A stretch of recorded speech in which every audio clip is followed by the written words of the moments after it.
Hi guys, welcome back to my channel again. It's Day's Diary. I'm Day and this is my diary. So on today's video we're going to be talking about divine timing. So let's get right into it. So the Bible addresses the concept of divine timing through various passages that emphasize God's control over time and perfect timing in the unfolding of events. In Isaiah 60:22, this verse says, "When the time is right, I, the Lord, will make it happen." This illustrates the belief that God will act at the right moment according to his plan.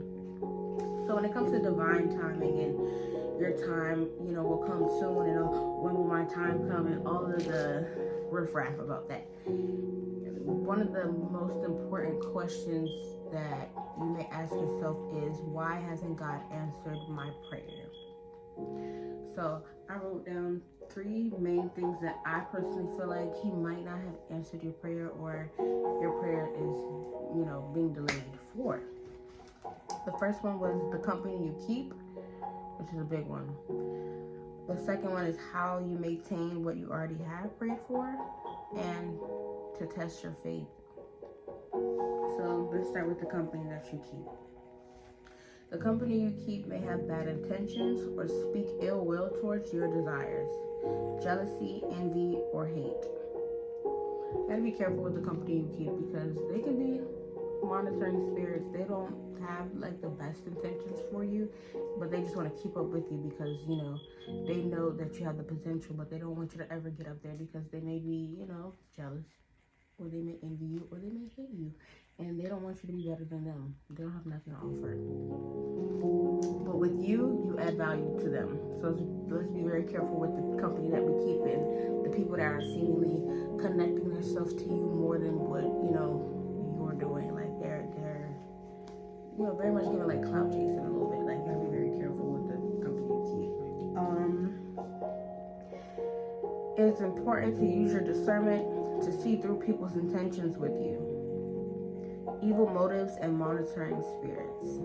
Monitoring spirits are evil spirits or demons that are thought to watch and gather information with the purpose to inflict pain or hurt on a person's life, or hinder, delay, or destroy God's purpose in a person's life. That's why your mom always tells you, or your parents always tell you to shut your mouth.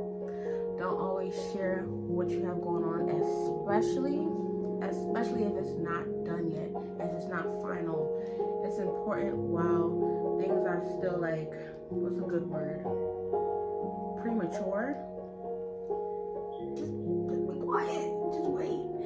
If you haven't gotten the job yet, if you haven't signed that paper, don't say nothing. This is what it means to move in silence. Move in silence until further notice. Then when, everything is actually unfolding and happening, you can get your congratulations and everything. I wouldn't say, don't tell anybody, but it's best, it wouldn't hurt to not tell anybody. And so, but to tell everybody what you got going on from every step of the way. I just went to the interview, I just did this, I just that. Do you think I should do that? Not everybody has your best interest at heart. So be careful who you befriend and who you let into your personal space and energy.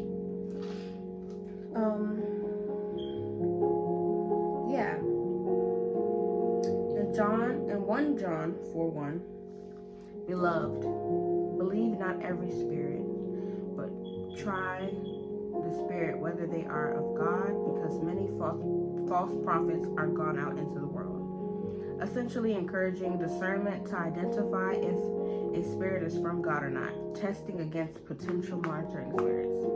So if you're not sure about somebody and you feel like their motives are off, or their intentions are off, or just their energy period, if you just can't point your finger on it, what is it about this person? They didn't necessarily do anything wrong. They didn't slap you, they didn't do anything crazy, but they're just giving you weird energy.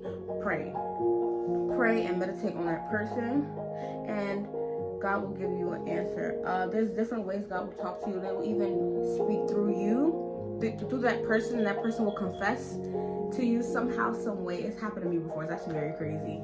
And another way is dream. I have a really big tattoo on my arm, It says dreamer. I'm a dreamer. While I'm up, my mind is everywhere. I'm trying to get, better at that with the last video talking about meditating and stuff like that. But I'm not fully there yet. So I'm the type of person where God will talk to me through my dreams. I dream a lot. I dream vividly. I dream extreme. God talks to me when I'm at peace. I'm at peace when I'm sleeping. So I'm a dreamer. So whenever I pray for something, I pray God, you send me a message while I'm dreaming. It may not come that night. It may come that night. It may come a week later. But I dream. I dream a lot. I dream when I don't ask for it. I dream when I ask for it. But God will show me through my dreams. So, prayer is your protection. Make sure you put on your armor. And don't let anybody tell you anything. And don't believe everything that people say. Because some people don't have good intentions. And people plant bugs or lies in your ear just for you to kind of like self-destruct in a way. So you have to be careful what you believe as well. I think I got that from the message that I just read to you guys as well. So be careful what people say, because they don't want to be the problem, but they want to make sure the problem gets to you so you can self-destruct, so they can see your reaction. So be careful what you do when you get certain information. Don't believe everything and don't react on the spot. The second thing that we talked about is maintaining what you already have. I know people that would, pray for a house, would love a big mansion, but they don't clean and take care of and maintain the one bedroom that they have. God is not going to bless you with more if he sees that what he did bless you with, you're not taking great care of, because you're going to do the same thing, believe it or not. You think, no, it's just because it's too small. It's not necessarily what I want. And that's also expressing ungratefulness. It's another thing, but we'll get into that. Make sure you're grateful and you show your gratitude by taking care of what God has already blessed you with, and keeping your room clean, keeping your kitchen clean, just enjoying what you already have, using the phone that you have, even though you want something else, or just show gratitude for what you already have while asking for more. Because if you don't take care of what you already have, it just shows when I get what I do want. It's giving very much spoiled brat. You're still not going to take care of whatever else he does decide to bless you with. Maintaining what you already have. In Hebrews 9:14, his life also shows us what it means to work as a good manager of God's gifts. We should live our lives to make God happy. We make God happy when we take care of everything he gives us. So, I already, went over that. So, that's that. Some ways that you can show God that you're grateful for what he's given you: developing your talents. God has gifted all of his children. We all have gifts, whether you have found out or not, but you can develop a talent. Practicing to reach your full potential. I do hair. I practice with my sisters. I practice with my friends. I do free hairstyles sometimes when I'm not sure if it, it'll come out the way that I intended to, but I just do it for free for practice. And that's me focusing on, the gift that God gave me and bettering myself on that, and really like sharpening my skill, because I feel like God gifted my hands to do hair. And one way that I'll say that I want to better in that aspect of my life is barbering. Like, I already do hair. If I could barber as well, it would be a one-stop shop. I'd be able to do your hair and cut you right there. That's more money for me, but you don't have to, that's gas money. Go here, then go there and do that, because you have a hairstylist and a barber, and I can be that in one and bless many, many people with just my hands, just my God-given hands. That's amazing work. That's God's work right there. I can do that for free too, practicing. Okay. Caring for your health.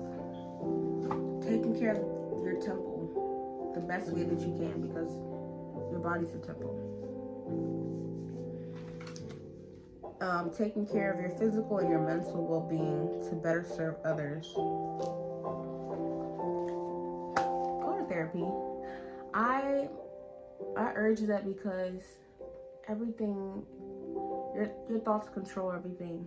And I know that's a video that I just made yesterday, but Sorry, I had to skip that ad. But like I said, your mental is your everything. If you can't think straight, if you can't make a decision, how can you control your life? How can you take hold of your life and really push your best foot forward if you're not okay up here? So go seek that therapy. Get closer with God. Ask Him for peace of mind. Ask Him for clarity. You know, ask Him to guide you in your life and what decisions you should make and what you should do. As far as that, last thing I would say that would help us make God happy would be sharing your gifts with others. You can use your ability to help others and contribute to your community. What you know how to do well, do for others. Teach them how to do it. If you know that they're interested or they show interest. Me personally, I've been doing hair for a long time. I was not putting that out on social media, but I did teach my little sisters how to do hair, and they have flourished beyond measures, beyond what I thought it would be. And you know, now they're up and coming hairstylists, and I'm a very, very proud big sister. Shout out to Stunna, shout out to Demi Deluxe and Stunna Slays. Shout out to my youngest sister, Faye Kimmy. She does bracelets, she bedazzles cases, she does everything. That girl's gonna be a multi-millionaire. All of us are gonna be millionaires, and I prophesy that over my whole family's life. My older sister, she taught me how to do hair. We just passed it down. We all do hair great, and we're benefiting from that. So it doesn't always have to run in the family. It can be in the community. It can be your friends. It can be, you know, anything, honestly. So just think on that. Food for thoughts. Testing your faith. God may not have answered your prayers just yet because He's testing your faith. Also talked about this in both videos that I have up. Your faith is your foundation. You can't build anything with God if you don't have faith, because He's going to test your faith. He tested my faith yesterday because I talked about faith, and my video was not trying to upload. I was not giving up. I kept on trying. It even got to 11, and that video posted that day. I was not playing. I told you I was gonna make a video every day, and I did just that. The enemy was trying me like he's trying me now, but it's okay because this video is gonna get up there some way somehow. Okay, testing your faith. God wants to know it's genuine. He's not gonna be passing out blessings to someone just because. There's always somebody who wants it more, whose desires have grown tremendously. Developing perseverance ultimately strengthens your relationship with Him by allowing you to face challenges that require you to rely on your faith. This leads to spiritual growth and maturity. If you guys don't know what perseverance is, just in case you guys don't know, you don't have to go look it up. It means the act is continuing to try to achieve despite difficulties or obstacles. It is the endurance combined with absolute assurance and certainty that what we are looking for is going to happen. So that's similar. It almost sounds like it's defining faith at the same time, because certainty that what we are looking for is going to happen. That's having faith. I looked up the actual definition of perseverance, and then I looked up the biblical version, the spiritual version of it. And they're almost the same, but the endurance is just like basically that motivation to keep doing it, keep going, keep doing the same thing you're doing every day, and that will aid to what it is that you're asking for. Like, if I'm doing hair every day and I want a business and I want a suite and all that, so like I was saying, it takes a human effort to make supernatural results, especially when you're a Christian and you're spiritual. That goes a long way. So perseverance is the act of continuing to try to achieve despite difficulties and obstacles. Difficulties and obstacles are placed there to test your faith. When you're going through something, if you give up so easily, it's God basically like showing you, like, did you want it that bad anyway? Don't ask me for nothing you don't really want that bad, that you don't really want. That's why He's checking for the genuineness behind what you're asking for. So He may be testing your faith. Like, are you just asking for this because the next person has it? Are you asking for that because that's just a want right now? Or is that something that you really, truly, deeply desire? He's going to test to see how much you desire that, how much you want it. And that right there, that's the answer for you. Do you really want it? So when you're opening your mouth at night and you're praying, just make sure that your intentions behind what you're asking for are good, because God knows your heart. God sees your heart. So while he may know already what you need, he might be trying to show you, like, you don't really want this for real. Like, why are you asking me for that? That's not what you really want. This is what you really need. I'm gonna give you what you need, not what you want. I'm gonna give you what you need. Okay, so that's all I have for today's video. I want to thank everybody that's been supporting my channel so early on. I can see me being a YouTuber. I can see me being a content creator. God's been calling me to create content and not be a consumer. I've been consuming way too long. I've been on YouTube since 2014, back when people were doing makeup challenges and all that, and I've always wanted to do it, but why did I count myself out? I don't know, but it's 2025. I'm counting myself in. I'm 21 years old. Like, it's time. Self-love. I promote self-love, as you can see. And follow me on TikTok. Follow me on Instagram at DataBrat. It's the same for everything except for YouTube. And you'll be seeing more of me every day. You'll be seeing more than just Christian content as well, but this is what I'm starting with. This is what I'm confident in, and maybe we'll get into hair. Maybe we'll get into makeup. Whatever you want to see, just let me know. But you know, I'm a certified yapper, so that's what I like to do.